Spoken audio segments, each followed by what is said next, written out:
በስመ አብ ወወልድ ወመንፈስ ቅዱስ አሐዱ አምላክ አሜን።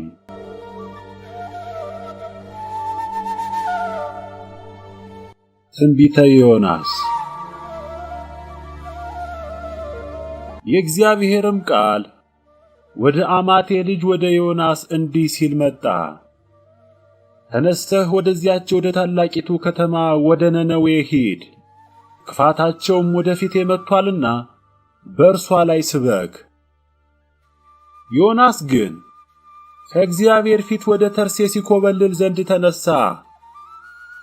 ወደ ኢዮጴም ወረደ። ወደ ተርሴስም የምታልፍ መርከብ አገኘ። ከእግዚአብሔርም ፊት ኮብልሎ ከእነርሱ ጋር ወደ ተርሴስ ይሄድ ዘንድ ዋጋ ሰጥቶ ወደ እርሷ ገባ።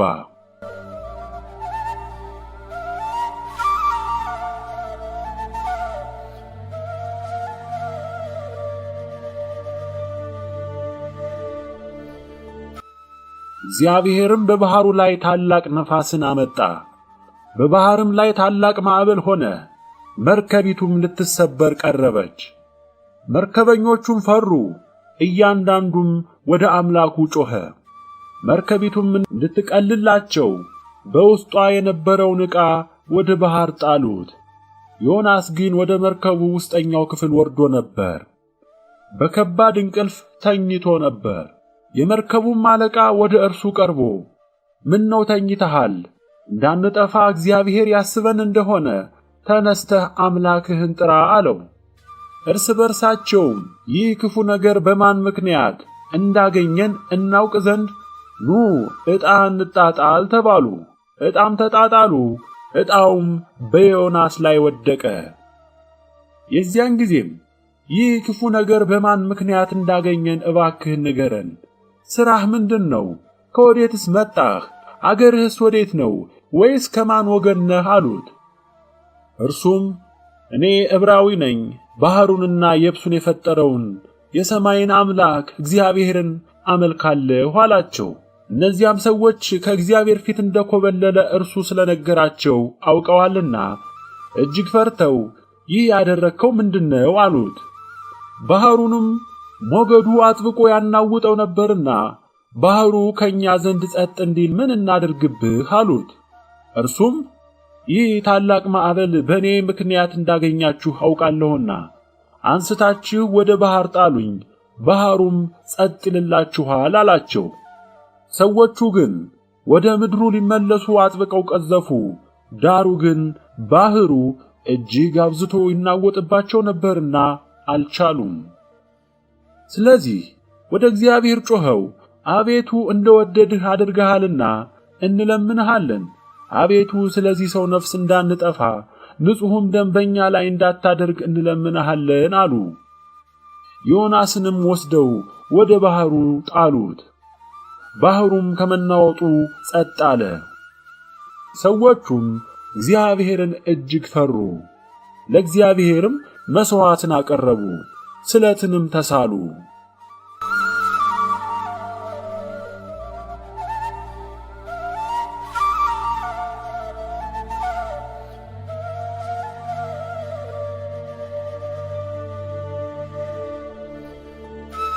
እግዚአብሔርም ዮናስን የሚውጥ ታላቅ ዓሣ አሰናዳ። ዮናስም 3 ቀንና 3 ሌሊት በዓሣው ሆድ ውስጥ ነበረ።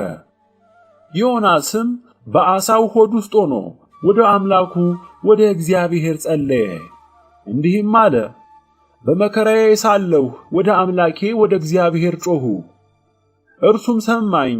በሲኦልም ሆድ ውስጥ ሆኜ ጮኽሁ፣ ቃሌንም አዳመጥህ። ወደ ጥልቁ ወደ ባሕሩ ውስጥ ጣልከኝ፣ ፈሳሾችም በዙሪያዬ ነበሩ። ማዕበልህና ሞገድህ ሁሉ በላዬ አለፉ። እኔም ከዐይንህ ፊት ተጣልሁ፣ ነገር ግን ወደ ቅዱስ መቅደስህ ደግሞ እመለከታለሁ አልሁ። ውኆችንም እስከ ነፍሴ ድረስ ከበቡኝ። ጥልቁ ባሕር በዙሪያዬ ነበረ፣ የባሕሩ ሣር በራሴ ተጠምጥሞ ነበር። ወደ ተራሮች መሠረት ወረድሁ፣ በምድርና በመወርወሪያዎቿ ለዘላለም ተዘጋሁ። አንተ ግን አቤቱ አምላኬ ሕይወቴን ከጉድጓድ አወጣህ። ነፍሴ በዛለችብኝ ጊዜ እግዚአብሔርን አሰብኩት። ጸሎቴም ወደ አንተ ወደ ቅዱስ መቅደስህ ገባች። ከንቱነትንና ሐሰትን የሚጠብቁ ምሕረታቸውን ትተዋል። እኔ ግን በምስጋና ቃል እሰዋልሃለሁ፣ የተሳልኩትንም እከፍላለሁ። ደህንነት ከእግዚአብሔር ዘንድ ነው።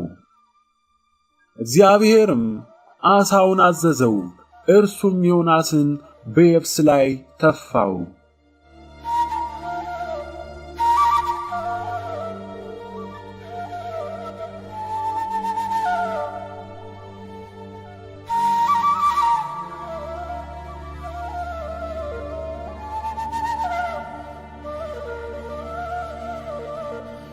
የእግዚአብሔርም ቃል ሁለተኛ ወደ ዮናስ እንዲህ ሲል መጣ።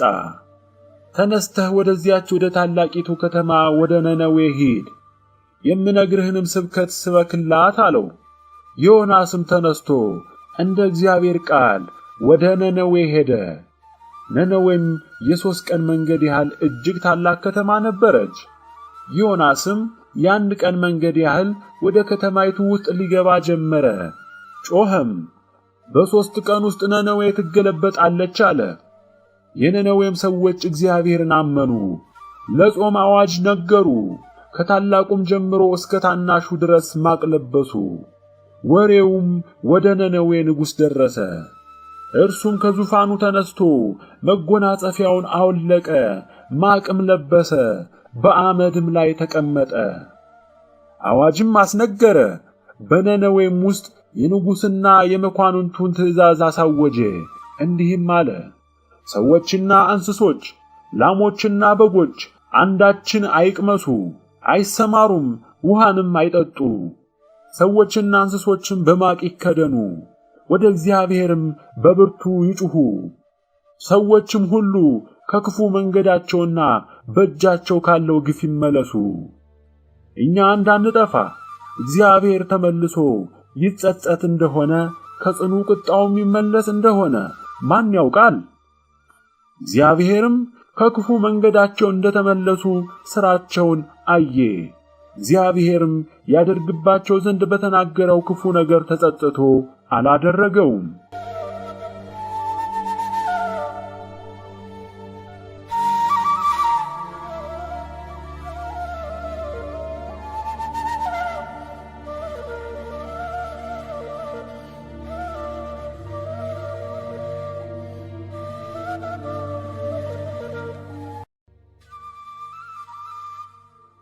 ይህም ዮናስን ከቶ ደስ አላሰኘውም። እርሱም ተቆጣ። ወደ እግዚአብሔርም ጸለየና አቤቱ ለምንሃለሁ፣ በአገሬ ሳለሁ የተናገርኩት ይህ አልነበረምን? አንተ ቸርና ይቅር ባይ ታጋሽም ምሕረትህም የበዛ ከክፉ ነገርም የተነሳ የምትጸጸት አምላክ እንደሆንህ አውቄ ነበርና፣ ስለዚህ ወደ ተርሴስ ለመኮብለል ፈጥኜ ነበር። አሁንም አቤቱ ከሕይወት ሞት ይሻለኛልና እባክህ ነፍሴን ከኔ ውሰድ አለው። እግዚአብሔርም በውኑ ትቆጣ ዘንድ ይገባሃልን? አለ። ዮናስም ከከተማይቱ ወጣ። ከከተማይቱም በስተ ምሥራቅ በኩል ተቀምጦ ከተማይቱንም የሚያገኛትን እስኪያይ ድረስ በዚያ ለራሱ ዳስ ሰርቶ ከጥላው በታች ተቀመጠ። እግዚአብሔር አምላክም ቅል አዘጋጀ። ከጭንቀቱም ታድነው ዘንድ በራሱ ላይ ጥላ እንድትሆን በዮናስ ላይ ከፍ ከፍ አደረጋት። ዮናስም ስለ ቅሊቱ እጅግ ደስ አለው። በነጋው ግን ወገግ ባለ ጊዜ እግዚአብሔር ትልን አዘጋጀ። እርሷም ቅሊቱን እስክትደርቅ ድረስ መታቻት።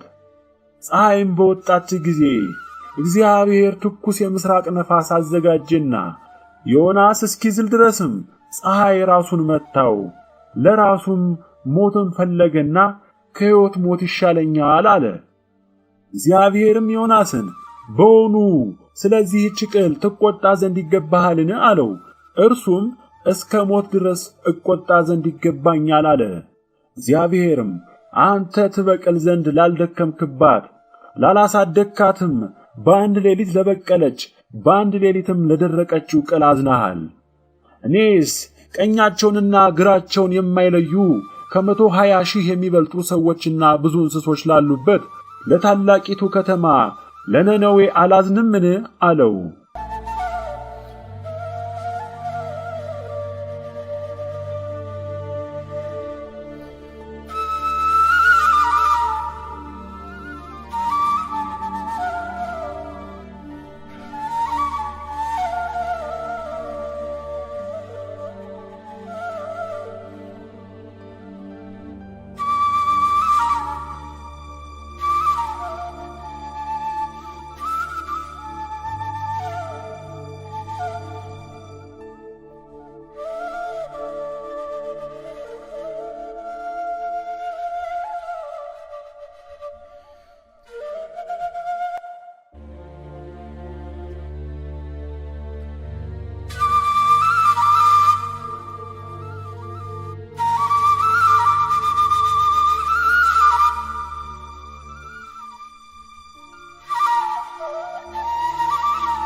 ለቃሉ ሁሉ የእግዚአብሔር ስም የተመሰገነ ይሁን።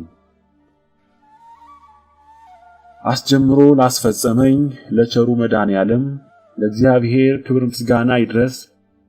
የደንቆሮውን አእምሮ የምትከፍት እመብርሃን እመቤቴ እናቴ ድንግል ማርያም ትክበር ትመስገን።